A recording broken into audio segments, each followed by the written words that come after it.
Alors, Erev Tov à tous et toutes, donc on va commencer par le Tanya. Étude du jour. Alors, le 18 Ejvan, 5786, Egeret à Kodesh, chapitre 28. Voici ce qu'il faut savoir. Ce qui suit est basé sur l'enseignement du Chesraïm, porte des principes. Au chapitre 5, référence à partir de laquelle Rabbi Ginu Zalman établit une relation entre la révélation obtenue par la vache rousse, qui a été décrite au préalable, et la mort des tzadikim, révélant, elle aussi dans le monde, une lumière capable d'en transformer l'obscurité et d'espier les fautes de la génération. Abba, le père, tire sa vitalité du 8e astre. Abba, le père, correspond à la séphira de Orkma, qui reçoit l'influence du 8e des 13 attributs de miséricorde divine, énumérés par les versets Kitissa 34, 6, 7. Avaya, Avaya, Dieu tout-puissant, clément, miséricordieux, tardif à la colère, plein de bienveillance et d'équité. Il garde le bienfait à la 1000e génération. Il supporte le délit, la rébellion, la faute. Par contre, Ima, la mère, soit l'attribut de Bina, reçoit l'influence du 13e attribut, il supporte la faute.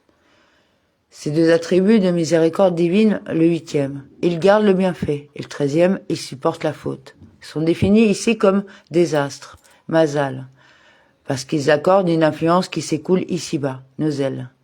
Le 8e attribut, il garde le bienfait, est le plus puissant. Il est appelé l'astre supérieur. En revanche, le 13e, il supporte la faute, est l'astre inférieur.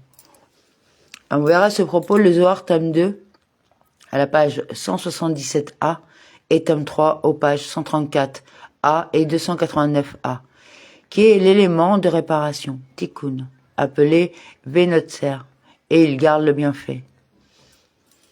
Dans le verset Kitissa 34.7, le mot Notzer, il garde, est orthographié sans vav. En revanche, il a effectivement un vav dans le verset Michelet 28.7. Celui qui garde la loi est un fils intelligent. En outre, on doit tenir compte de la manière dont ce terme est prononcé, comme l'indique le traité Kiddushin 18b et l'explication des Tosafot sur le traité Souka 6b. On peut donc considérer ce mot comme s'il comportait un vav. Il en est de même également pour le yud du mot tzitzit, comme l'indique le commentaire de Rashi à la fin de la paracha Shelah. Anagramme de Ratson, la volonté. D'après le Zohar, tome 3 à la page 289a. Le Likutei Torah du Harizal, Parashat Toledo, sur le verset Bereshit 25-21.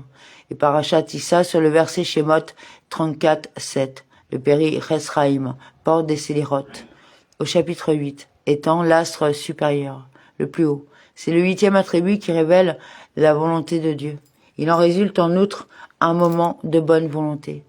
La révélation ici-bas du 8e attribut est aussi celle de la volonté de Dieu. Il en résulte dans le monde un moment bonne volonté, un temps propice permettant de transformer l'obscurité en lumière, d'espier les fautes de la génération et de réaliser ce qui, en un autre moment, serait proprement inconcevable. Il en est ainsi lors du décès des tzadikim, qui se révèle et qui met en évidence du haut vers le bas, un éclairage céleste, lors du décès des tzadikim les plus hauts, ceux qui servent Dieu avec amour et abnégation tout au long de leur vie, chaque soir et chaque matin en lisant le Shema Israël. D'après le traité Berarot 61b, le Zohar tome 1 à la page 124b, tome 3 à la page 263b, l'introduction de Tikkuné Zohar à la page 10b. Pendant le Shema Israël, un juif doit méditer jusqu'à parvenir à aimer Dieu de tout son cœur, de toute ton âme et de tout ton pouvoir. Or, le tzaddik, dont le service de Dieu est parfait, est celui qui éprouve effectivement ce sentiment, chaque matin et chaque soir, tous les jours de sa vie. C'est de cette façon qu'il élève ses eaux féminines vers Abba, le père, et Ima, la mère, pendant cette lecture du schéma Israël comme on le sait. Le sentiment du don de soi qu'un homme doit ressentir pendant le schéma Israël a pour objet d'élever les eaux féminines issues de son propre service de Dieu vers les attributs de Orma et Bina. De la sorte, tous les parcelles de sainteté qu'il a libérées tout au long de la journée reçoivent l'élévation et peuvent réintégrer leur source. Il en va de même pour l'étude de la Torah. L'Admorazaken fait allusion dans cette parenthèse à l'étude de la Torah de ces grands tzadikim. Et l'on verra à ce propos le Zohar tome 1 à la page 124b. Leur étude particulièrement élevée leur permet également d'élever des eaux féminines vers la tribu de Horma au même titre que la lecture du schéma Israël. Et maintenant, elle-même de Horma. Selon le Zohar tome 2 à la page 121a, qui dit que la Torah émane de la Horma. Or, lui et sa Torah ne font qu'un. C'est la raison pour laquelle son étude peut provoquer une révélation aussi haute.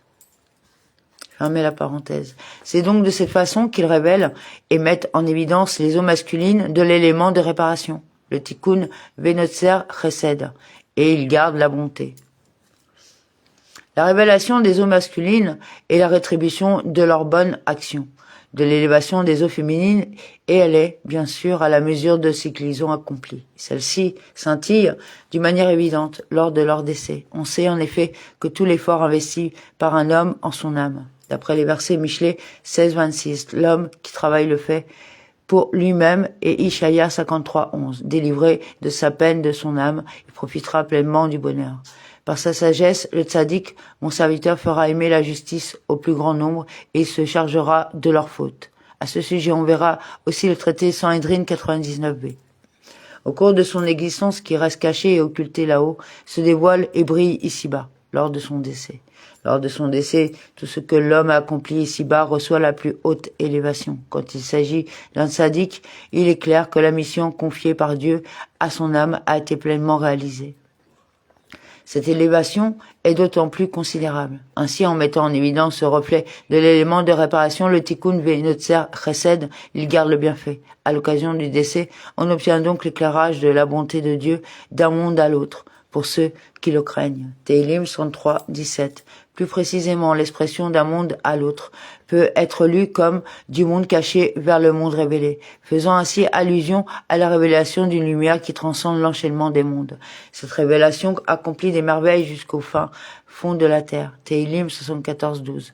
De la sorte, la lumière se dévoile aussi en ce monde matériel et grossier, subissant les limites et les entraves les plus importantes. Elle explie la faute de la génération, transforme même les fautes intentionnellement commises, qui proviennent des trois clipotes totalement impures, plus basses que Noga. Un tel accomplissement est remarquable puisque les trois clipotes totalement impures, par définition, ne possèdent aucun bien et n'ont donc rien qui puisse permettre leur élévation. En effet, ces astres Notser, ils gardent le bienfait provenant du cerveau caché de Harry Amping, qui est à l'origine de l'élévation de la matière, comme on l'a vu. C'est l'attribut de Horma qui est à l'origine de cette élévation. C'est donc lui qui est la source de la transformation de la matière, libérant les parcelles de la sainteté et les réintégrant à leur origine. Et de la transformation de l'obscurité provoquée par la cassure des réceptacles en lumière du monde de la réparation tikkun. La lumière créée par Dieu, sous forme d'obscurité, puis transformée par les hommes, brille beaucoup plus intensément que celle qui a d'emblée été créée par Dieu sous forme de lumière. C'est à ce propos qu'il est dit la supériorité de la sagesse par rapport à la sottise, et comme celle de la lumière par rapport à l'obscurité, c'est-à-dire de la lumière provenant de l'obscurité. Il n'en est pas de même en revanche pour les sacrifices offerts sur l'autel qui rachètent uniquement les fautes commises par inadvertance. Comme l'établissent le verset Vakra 4.2. Quand un homme transgressant par inadvertance l'un des interdits de l'Éternel aura agi contrairement à l'un d'eux. Et l'on verra à ce propos le traité Shabbat 70a. La révélation obtenue n'est donc nullement comparable à celle de la vache rousse ou du décès du tzaddik. Résultant d'un renforcement de l'âme animale, qui provient de Noga, comme l'explique l'écouté Torah à la paracha Vakra. Or, l'élévation de la clipa Noga conservant un peu de bien en elle n'est nullement comparable à celle des trois clipotes totalement impures. C'est précisément pour cela que cette paracha, celle de Myriam et non celle des sacrifices, assurant uniquement l'expiation des fautes qui ont été commises par inadvertance et n'émane donc que de la clipa Noga. La vache rousse, en revanche, rachète également les trois clipotes totalement impures, comme le contact d'un mort ou le veau d'or. De la même façon, la mort des tzadikim rachète aussi les fautes commises délibérément, qui proviennent de ces trois clipotes totalement impures. C'est la conclusion à laquelle l'Admorazaken voulait aboutir ici. A été rapprochée de celle de la vache rousse. En effet, tout comme la vache rousse purifie l'impureté contractée par contact avec un cadavre, le décès du tzadikim en fait de même. comme on vient de le montrer longuement. Car le Yakout à la paracha Shemini retire effectivement l'expression eau d'expiation. La version parvenue jusqu'à nous du Yalkut de la paracha Shemini, au paragraphe 525, dit « les cendres de la vache rousse ». Mais en tout état de cause, l'expression eau d'expiation fait bien allusion à la vache rousse et elle correspond beaucoup plus clairement à ce qui a été exposé ci-dessus. En effet, l'expression des eaux de la vache rousse correspond à la révélation de la sainteté supérieure, alors que le fait de brûler cette vache rousse fait allusion à l'élévation du bas vers le haut. Amen.